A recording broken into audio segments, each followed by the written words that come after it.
ஆதிச்சித்தர் TV நேயர்கள் அனைவருக்கும் வணக்கம். பெற்றோரையும் சித்தர்களையும் நேசிப்போம், இயற்கையை பாதுகாப்போம். ஒரு நொடியில் வாழ்க்கை மாற மயான பரிகாரம். இது ரொம்ப ரொம்ப முக்கியமான ஒரு விஷயம். என்னன்னா, ரொம்ப கவனமா இதை பண்ணணும். ஏன்னா அந்த டைம் அப்படிப்பட்ட ஒரு நேரம். இந்த பூஜையை நம்ம செய்யக்கூடியது 2 நேரங்களில் செய்யலாம். ஒன்று, சரியாக மதியம் 12 மணி அல்லது சரியாக இரவு 12 மணி. இந்த 2 டைமில் தான் நம்ம செய்யணும். இதுக்கு தேவையான பொருள் 3 1 ரூபி காயின். 3 காயின் 1 ரூபாய் காயினாக இருக்கணும். இந்த 3 1 ரூபி காயினையும் எடுத்து வச்சுட்டு கரெக்டாக நம்ம சொல்கிற டைமில் அந்த 12 மணிக்கு அங்கே போயிட்டு அந்த காயினை கையில் வச்சுக்கணும். எந்த இடத்துல போய் நிற்கணும் அப்படின்னா, இந்த டெட் பாடியை ஒரு இடத்துல போனதுக்கு அப்புறமா திருப்புவாங்க, பாடை மாற்றின்னு சொல்லுவாங்க. அது வரலும் அந்த மயானத்துக்கு வர வரலும் அந்த இறந்தவர் என்ன பண்ணுவாருன்னா, அந்த வீட்டை நோக்கி பார்த்துட்டு வர மாதிரி மூஞ்சை வச்சுருப்பாங்க. ஒரு குறிப்பிட்ட எல்லை கிட்ட வரும்போது என்ன பண்ணுவாங்க அப்படின்னா, அந்த மூஞ்சை அந்த மயான பகுதியை நோக்கி போகிற மாதிரி திருப்புவாங்க. அந்த இடத்துல தான் பார்த்தீங்கன்னா முச்சந்தியாக இருக்கக்கூடிய ஒரு இடமாக இருக்கும். 3 ரோடு ஜங்ஷன் வர மாதிரி ஒரு இடமா இருக்கும். அந்த இடத்துக்கு தான் நீங்கள் போய் நிற்கணும். ரொம்ப கவனமாக இருக்கணும். ஏன்னா 12 மணி அப்படின்னு சொல்லக்கூடியது மிக முக்கியமான ஒரு நேரம். அந்த நேரத்தில் அங்கே போய் நின்றுட்டு 3 1 ரூபி காயினை கையில் வச்சுக்கோங்க. கையில் வச்சுக்கிட்டு உங்களுடைய முன்னோர்கள்ட்ட மனசார பிரார்த்தனை பண்ணணும். எல்லாம் உள்ள என்னுடைய முன்னோர்களே, நான் அறிந்தும் அறியாமலும் தெரிந்தும் தெரியாமலும் நான் செஞ்ச தவறுகள் எல்லாம் பொறுத்து காத்து ரச்சித்து எனக்கு இருக்கக்கூடிய எல்லா விதமான சிக்கல்களையும் நீங்கள் சரி பண்ணி கொடுக்கணும். நீங்கள் தான் எனக்கு எல்லாமாவும் என்னை வழி நடத்தணும். என்னுடைய கர்ம வினைகளெல்லாம் நீங்கள் தான் சரி பண்ணி கொடுக்கணும். என்னுடைய தோஷங்களை நீங்கள் தான் நிவர்த்தி பண்ணணும். என்னுடைய பாவங்களை நீங்கள் தான் சரி பண்ணணும் அப்படின்னு சொல்லிட்டு ஆத்மாத்மா நல்லா பிரார்த்தனை பண்ணுங்க.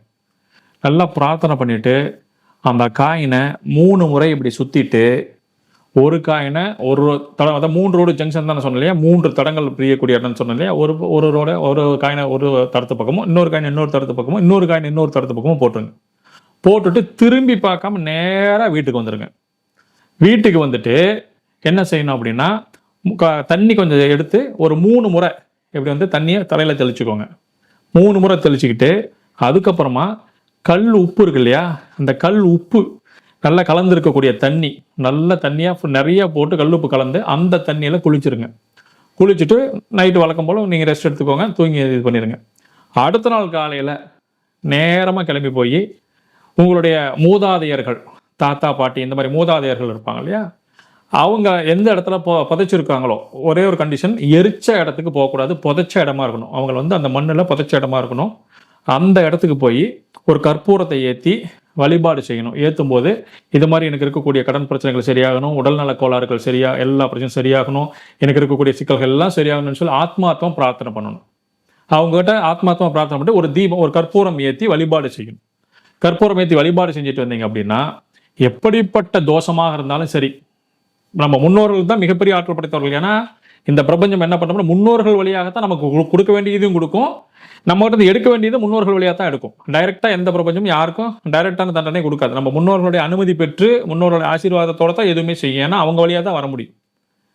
அப்படிங்கும்போது அவங்க என்ன பண்ணுவாங்கன்னா, பிரபஞ்சத்தில் போய் என்னுடைய பையனுக்கு இந்த மாதிரி சிக்கல்களாக இருக்குது, சரி பண்ணி கொடுங்கன்னு சொல்லி அவங்க நமக்கு இது வழிநடத்தி கொடுத்தாங்க அப்படின்னா ஆட்டோமேட்டிக்காக எல்லா பிரச்சனையும் சரியாகவும். மிக அற்புதமான பரிகார முறை.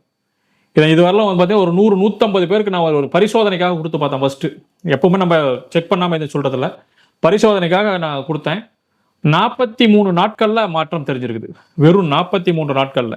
அதிகபட்சமா 3 நாள்ல ஒருத்தருக்கு மாற்றம் தெரிஞ்சிருக்குது. ஒரு சிலருக்கு 15 to 16 நாட்கள்ல தெரிஞ்சிருக்குது. அதிகபட்சம் 43 நாட்களுக்குள்ளார அவங்க லைஃப்ல ஏதோ ஒரு சேஞ்ச். ஒன்று, வேலைக்கு போயிட்டு இருக்கவங்க சொந்தமா தொழில் தொடங்கிறதுக்கான ஒரு வாய்ப்பு உருவாகுது. சொந்தமா தொழில் பண்ணிட்டு இருக்கிறவங்க அதை விட அதிக தொழில் எக்ஸ்ட்ரா ஒரு பிசினஸ் பண்றதுக்கான ஒரு வாய்ப்புகள் உருவாயிருக்குது. வேலையே கிடைக்காதவனுக்கு வேலை கிடைக்கிறதுக்கான வாய்ப்புகள் உருவாயிருக்குது. பணத்தை ஏமாத்திட்டு போனவன் திரும்ப கொண்டு கொடுத்துருக்கிறான். இந்த மாதிரி நிறைய மிராக்கலான நிகழ்வுகள்லாம் நடந்திருக்குது.